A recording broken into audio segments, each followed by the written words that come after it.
Lakini sasa Matiang'i ametorokea huko majuu, hatujui yako London, hatujui yako USA, hatujaisikia. Tunasikia kutoka kwa vikaragosi wake Kinonyonka, ndio wanakuja kina Jeremiah Kioni. Matiang'i anaogopa nini?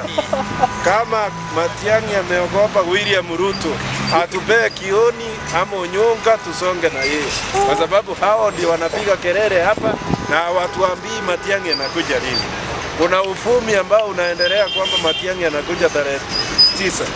Tunataka kujua ni wapi anakuja, tujipange watu wa Nairobi ama watu wa Kisii, tunajua ni wapi atafanya mkutano.